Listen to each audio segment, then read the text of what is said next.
Hello, and welcome to my channel. My name is Jonathan Cohn, and today I have a book review of the book Dune, House Harkonnen by Brian Herbert and Kevin J. Andrson, the second book in the Dune prequel series, the Dune House series that they've written. To give my quick, brief background on the Dune universe, I absolutely loved reading Frank Herbert's Dune. I thought it was a tremendous book, incredibly written, one of my favorite science fiction novels of all time, and the new Dune movie, Dune Part 1, is one of my favorite movies of all time. I loved it. I think it's amazing. Then I read Dune Messiah, which I thought was boring, and I did not like the direction they went, and I thought that he just decided to focus on the wrong things. And so I did not like it. Then I read Children of Dune, and I was like, I like the direction a little bit better than than Dune Messiah, but the problem with Children of Dune is he was so bogged down in philosophy and in religion and that type of thing that he took away the fun of what the Dune universe could be.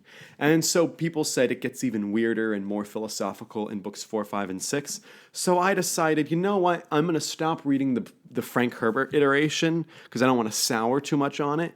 So I wanted to pick up the prequel novels that Frank Herbert's son Brian did with Kevin J. Andrson. And I know that they're very controversial in the fandom. Some people love them, some people hate them. I'm a huge Kevin J. Andrson fan, have been for years, met him twice, big fan of his books, read a lot of them. I own like 50 plus of his books. Like I'm a true Kevin J. Andrson fan. And I read the first book at the very end of last year. It was the last book I read last year. It was supposed to be a book for January, but I read it in late December, and I loved it. I had a blast reading this book. It was so much fun. It reminded me what fun the Dune universe could be. And there's the storylines were all great, the political dialogue. This series really is the Game of Thrones in space that we've wanted. So I really enjoyed it. Now, getting into Dune House Harkonnen, the second book in the trilogy, it was a good book, and it really earns the right of being the House Harkonnen book. The first book it's an ensemble book, but it really does primarily focus on the Atreides house, whereas book 2 is an ensemble book, but really focuses on the Harkonnens. And the Harkonnens are just fantastic villains, and there's such a wide swath of them. Of course, everyone thinks of Vladimir Harkonnen, who is just a creepy, horrible, character. And then you have his brother, Abelard, who I think was the best character in this book.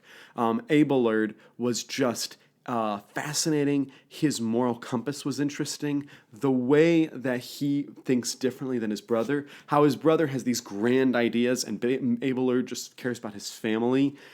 Just the difference in scope between just brothers. I think they're step brothers or half brothers. Anyway, so their differences was really stark. And then you have Abelard's wife, Emmy, who is also a really sweet person. And then you have their absolutely awful son, Rabban, or Glossu Rabban, who is just an awful guy. And you just see the pain that they go through seeing their son slip away from them.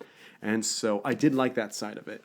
I liked reading all the Harkonnen stuff. And I liked reading some of the stuff with some of the other houses. Unfortunately, we didn't get barely anything of House Carino in this book, but I think we're going to get that a lot in book 3 since it's literally called House Carino. I will say what dragged this book down for me was the House Atreides stuff. The House Atreides stuff was super predictable. And not just in the, you set that up right because you set it up and paid it off properly. Not just that, I mean, it was just super predictable, over the top predictable. And I got a little frustrated because I could see every single beat coming. And usually that's a good sign for me, but this one, it was just too much for me. And I was like, okay, you need to have some originality. You can't just rely on tropes to carry everything. And so all the stuff between Duke Leto and Jessica, and Duke Leto and Kalia, and the other characters that he's around just didn't work that well. Although it did draw some interesting biblical themes, similar to, I think, King David. I think there's a lot of parallels that you could make between King David and Duke Leto. But regardless, I didn't love that side of the story. I also thought that the rest of the storylines were okay. The whole Gurney Halleck storyline was fine. The whole Duncan Idaho storyline was fine. It didn't grab me. I didn't feel frustrated with those storylines. They just didn't grab me that much. Also in this book, you follow some other characters. You follow the Kyneses, and I would have much preferred to follow Pardo Kynes, although we did follow Liet, and I think that Liet is actually a very interesting character, but Pardo is more interesting to me, so it was kind of sad that Pardo was sidelined. I hope we get both of them together in book 3, because book 1 was almost entirely Pardo, and book 2 was almost entirely Liet, so hopefully book 3 will have both of them. But overall, like it is an enjoyable book, but it is a weaker book, I think, than book 1. So those are my general thoughts on the Dune House Harkonnen novel. I will say I much prefer the old style cover that Bantam put out. You have the original House Atreides cover, you have the House Carino cover, which is book 3, and then this one, Dune House Harkonnen, which just feels, oh, this is the center of evil. These are the villains of the story, the Harkonnens.